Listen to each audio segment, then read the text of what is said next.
ایک واقعہ سناتا ہوں.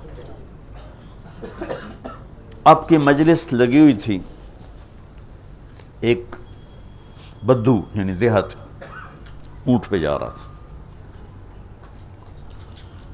گوہ کو کیا کہتے ہیں سندھی میں؟ گوہی کہتے ہیں. ہاں گوہی. عرب جاہلیت میں گو کھاتے تھے، تو اس نے ایک ماری ہوئی تھی اور اس کو لے جا رہا تھا. وہ کہنے لگا یہ کون ہے؟ تو لوگوں نے کہا یہ وہ ہیں جو کہتے ہیں میں نبی ہوں. تو اس نے اپنے اونٹ کو موڑا، گوہ کو رسی سے کھولا، مری ہوئی تھی، اور آپ کے سامنے ایسے پھینک دی.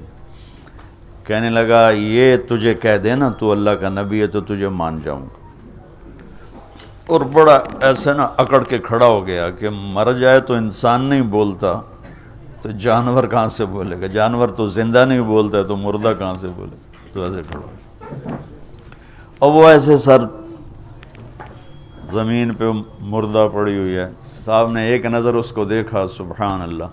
آپ نے کہا یا رب اے گو. تو اس کی آنکھیں ایسے کھل گئی اور اس نے یوں اپنی گردن اٹھا کر کہا،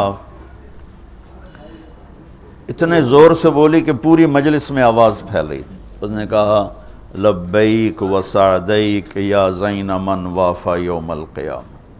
اس نے کہا میں حاضر، لبیک میں حاضر، سعدیک میں حاضر، میرا بخت جاگ اٹھا، آج مجھے دو جہان کے سردار نے بلایا ہے. آپ کو ٹائٹل کیا دیا وہ بتانا چاہتے. یا رسول اللہ نہیں کہا اس نے. سبحان اللہ. قرآن بھی بتاتا ہے اور میرے نبی بھی بتاتے ہیں قیامت کا دن بڑا خوفناک ہے. تو اب وہ کیا کہہ رہی؟ میں حاضر، میری سعادت، اے وہ ہستی جس کی برکت سے قیامت کا خوفناک دن بھی خوبصورت ہو جائے. وہ بڑا اوکھا دینے پر آپ کی تو فعل وہ دن بھی خوبصورت ہو جائے، آپ اس کو خوبصورت بنا دیں گے. تو بدو نے ایسے آنکھیں ذرا جھپکا کے دیکھا، بھی ایک ہی ہو رہا ہے. آپ نے اسے فرمایا من تعبد، کس کی بندگی کرتی ہو؟ تو اس نے کہا من فی السماء عرشہ وفی الارض سلطانہ وفی البحر سبیلہ وفی الجنت رحمتہ وفی النار عقابہ.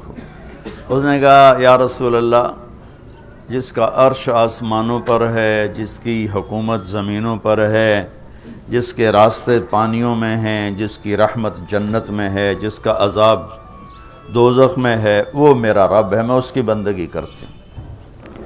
آپ نے فرمایا من انا، میں کون ہوں؟ غلط، میں کون ہوں؟ بدو نے کہا تھا نا یہ کہے گی تو مانوں گا. من انا، میرے بارے میں کیا کہتی ہو، میں کون ہوں؟ تو اس نے کہا انت رسول رب العالمین، آپ رب العالمین کے رسول ہیں. اور قربان جاؤں، اس کو بھی پتہ تھا کہ صرف رسول ماننے سے ایمان پورا نہیں ہوتا، وخاتم النبیین، اور آپ آخری نبی ہیں، آپ کے بعد کوئی نبی نہیں ہے. مہر لگائی ختم نبوت کی گوہ نے، وہ بھی مری ہوئی. پھر اس نے آگے فتویٰ دیا قد افلح من صدقک وقد خاب من کذبک. یا رسول اللہ، جو آپ کی غلامی میں آئے گا بس وہی کامیاب ہے، باقی سارے ناکام ہو جائیں گے. اور پھر وہی مردہ گو. تو آپ نے فرمایا اب کیا کہتے؟ کہتا گو تیرا کلمہ پڑھ گئی، میں کہ میں نے پڑھا، مجھے پڑھا دے. کل میں نے آپ کو چھوٹی سی جھلک دکھائی ہے. 7 سمندر کو سیاہی بنا کے اپنے نبی کی تعریف لکھوں تو سمندر ختم ہو جائیں گے، میرے نبی کی تعریف ختم نہیں ہو.